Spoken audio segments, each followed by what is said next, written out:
Os remédios constitucionais são instrumentos que servem para proteger direitos fundamentais do cidadão e corrigir situações de ilegalidade ou abuso de poder de autoridades. Eles são meios de proteção quando o Estado não cumpre a sua obrigação e não garante os direitos fundamentais dos cidadãos. O nome remédio constitucional indica que a sua função é a de servir de remédio ou de providência para quando algum direito fundamental está sendo ameaçado. Eu sou Cíntia Brunelli e hoje eu vou trazer um resumo com as principais informações sobre os remédios constitucionais, especialmente para quem presta concurso público ou está se preparando para o exame da OAB. E eu te convido a se inscrever no canal porque tem muito conteúdo importante vindo por aí. Vou começar o vídeo falando sobre o habeas corpus. O habeas corpus é uma ação utilizada para garantir a liberdade de locomoção. O habeas corpus serve para quando uma pessoa estiver sofrendo uma violência à liberdade de ir e vir, ou mesmo uma ameaça de perda dessa liberdade, e essa situação for causada por ilegalidade ou abuso de poder. Em outras palavras, o habeas corpus combate a prisão abusiva. Ele pode ser liberatório, quando alguém já foi privado da liberdade, ou seja, alguém está pedindo para ser solto, ou pode ser preventivo, quando existe uma ameaça ao direito de ir e vir, e aí o sujeito está pedindo para não ser preso. E, obviamente, o habeas corpus só é cabível quando a coação for considerada ilegal. Se os motivos para a prisão forem legítimos, forem previstos em lei, aí não cabe habeas corpus. As hipóteses de cabimento do habeas corpus estão no artigo 648 do Código de Processo Penal. Eu não vou trazê-las aqui, porque senão esse vídeo ficaria muito longo, mas eu já tenho um vídeo aqui no canal em que eu falo apenas sobre o habeas corpus. Eu tenho um vídeo só de habeas corpus, e ali eu trago muito mais informações. Você pode assistir quando esse vídeo aqui acabar. O habeas corpus é uma ação gratuita e é o único remédio constitucional que não precisa de advogado para ser impetrado. Todos os demais remédios que eu vou falar neste vídeo precisam de advogado.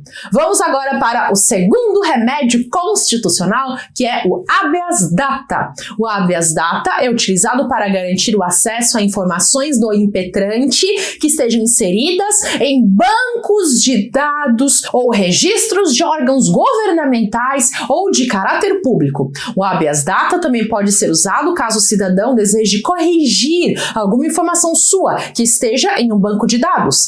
Para ser impetrado um habeas data, deve haver prova da tentativa de acesso ou correção de dados de forma administrativa perante o órgão público. Ou seja, antes de impetrar um habeas data, é preciso tentar fazer o acesso ou fazer a correção de forma administrativa. Essa ação, o habeas data, é uma ação gratuita, mas necessita de advogado. Lembre-se que dentre os remédios constitucionais, o único que não precisa de advogado é o habeas corpus. Hora de ir para o terceiro remédio constitucional, que é o mandado de segurança. O mandado de segurança tem como objetivo proteger um direito líquido e certo, que está sob ameaça ou foi violado por uma autoridade ou um órgão público. Seu cabimento é subsidiário. Ele somente será utilizado nos casos em que não for cabível habeas corpus ou habeas data. Ele é utilizado quando um cidadão deseja combater um ato ilegal ou abusivo que fira algum dos seus direitos constitucionais, mas desde que não seja o direito de ir e vir, habeas corpus, ou acesso à informação, habeas data. O mandado de segurança pode ser dividido em individual e coletivo, sendo que o individual é referente a direitos individuais e o coletivo é referente a direitos de determinadas entidades, como partido político, organização sindical, entidade de classe ou associação. Diferente do habeas corpus e do habeas data, o mandado de segurança não é gratuito. Como eu disse antes, o mandado de segurança protege direito líquido e certo, mas aí surge uma pergunta: o que é um direito líquido e certo? Existe direito que não seja líquido e certo? Pois bem, a expressão líquide, certo, se refere ao fato de que ele pode ser comprovado no momento do ajuizamento da ação, através de documentos. A prova é pré-constituída. Em outras palavras, não há necessidade de haver uma fase probatória durante o processo.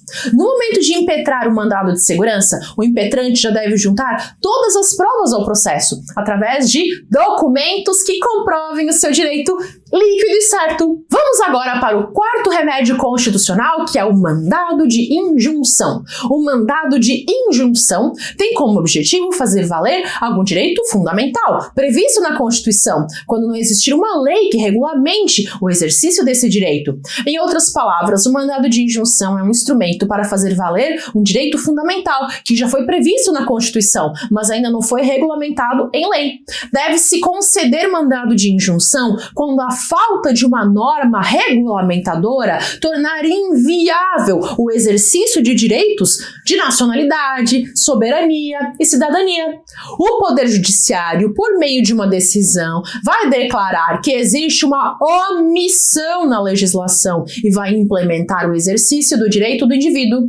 Na prática, o juiz vai determinar um prazo para que seja criada a norma que está faltando. E se isso não acontecer, aí o juiz vai suprir essa ausência, dizendo como o indivíduo pode exercer o seu direito. O mandado de injunção não é gratuito. Atenção! Se você já estudou sobre as ações do controle de constitucionalidade, talvez você esteja se perguntando qual é a diferença entre o mandado de injunção e a ação direta de inconstitucionalidade por omissão, ADI por omissão. A diferença principal é que o mandado de injunção é proposto por uma pessoa que quer uma decisão para o seu caso concreto. E a ADI por omissão não é ajuizada pela própria pessoa, e sim existe um rol de legitimados, que está no artigo 103 da Constituição. E a decisão da ADI por omissão é erga omnes, ela é geral, ela não se refere apenas a um caso concreto, e sim a uma decisão que vale para todas as pessoas que se encaixam naquela situação. Ok, bora para o quinto remédio constitucional, que é a ação popular. A ação popular é utilizada para proteger bens e direitos ligados ao patrimônio público, à moralidade administrativa, ao meio ambiente e ao patrimônio histórico e cultural, quando estes sofrem algum ato lesivo da administração pública. Qualquer cidadão é parte legítima para propor ação popular. A ação popular é um instrumento com caráter cívico que viabiliza que o cidadão tenha controle da legalidade dos atos administrativos e impeça lesividades, fazendo valer o seu direito a ter um governo honesto, sem corrupção. A legitimidade para propor ação popular é do cidadão, o que, juridicamente falando, significa que tem que ser um brasileiro, nato ou naturalizado, pode ser nato ou naturalizado, mas brasileiro, que esteja no gozo dos direitos políticos. Para o direito, ser um cidadão quer dizer gozar de direitos políticos. Em outras palavras, tem que estar com o título de eleitor em dia. E então, obviamente, tem que ser pessoa física. A pessoa jurídica não tem legitimidade para propor ação popular. Por exemplo, uma entidade sindical não pode ajuizar ação popular, porque ela não se enquadra no conceito de cidadão. A ação popular é gratuita. O autor da ação é isento das custas judiciais e também do ônus da sucumbência, a não ser que se comprove que ele teve má fé ao propor a ação. Chegamos agora ao sexto remédio constitucional, que é a ação civil pública. Existe uma parte da doutrina que diz que a ação civil pública não é remédio constitucional. Eles dizem isso porque, embora a ação civil pública esteja na Constituição, ela não é uma ação que pode ser ajuizada pelo próprio indivíduo, e sim apenas por algumas entidades específicas que estão indicadas em lei.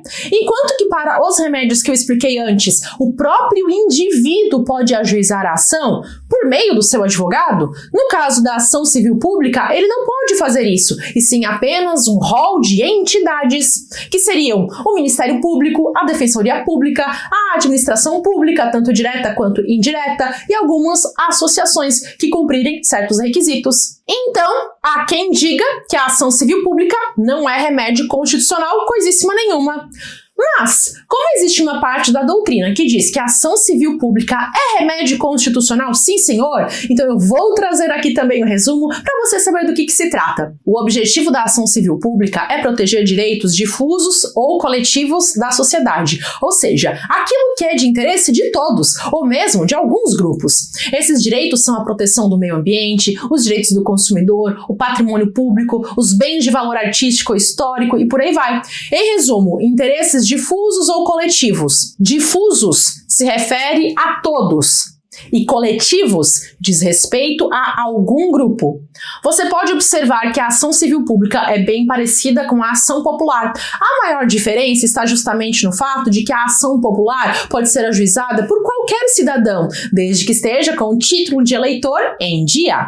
E a ação civil pública somente pode ser proposta pelos entes que eu mencionei antes, e o principal deles é o Ministério Público. Como você pode perceber, os remédios constitucionais são instrumentos muito importantes, pois contribuem para assegurar diversos direitos fundamentais. Esse vídeo aqui é curtinho, não é um vídeo de horas e horas, mas ele é extremamente concentrado em conteúdo, então a minha maior recomendação é que você o assista mais de uma vez, em dias diferentes, porque isso vai potencializar a sua memorização. Se você abriu esse vídeo e assistiu até aqui, a indicação que eu faço para te ajudar nos seus estudos, uma indicação também que eu dou é a de maratonar a playlist gratuita de Direito Constitucional que está aqui no canal, e também a de virar meu aluno no curso Primeiros Passos no Direito. Ali no curso eu trago toda a base de forma simples, fácil e descomplicada que qualquer pessoa que está aprendendo direito precisa saber. Se você tiver todo o conhecimento que consta ali, pode ter certeza que a sua evolução no direito vai ser bem mais rápida. Ali eu trago as raízes para fortalecer o seu estudo e você crescer muito mais rápido dentro do direito. Muitas vezes eu vejo que os alunos ficam batendo cabeça e sofrendo na graduação, sem entender muito bem as aulas. E o motivo porque faltou a base. É como se os conteúdos iniciais da faculdade fossem a alfabetização. E se você passa de série sem entender, lá na frente você tem dificuldade em aprender os assuntos que são mais complexos, os assuntos mais difíceis. Não dá para pular etapas, tem que aprender. Se a sua base foi fraca, é preciso corrigir isso. Eu criei o curso Primeiros Passos no Direito com toda a dedicação para você fixar bem os assuntos iniciais e eu te garanto que depois que você assistir ao curso inteiro, aprender as matérias difíceis do direito vai ser bem mais fácil, sem comparação. O mais importante você já tem, que é a sua vontade de aprender. Senão você não teria assistido esse vídeo até aqui. Acredite, isso te faz diferente.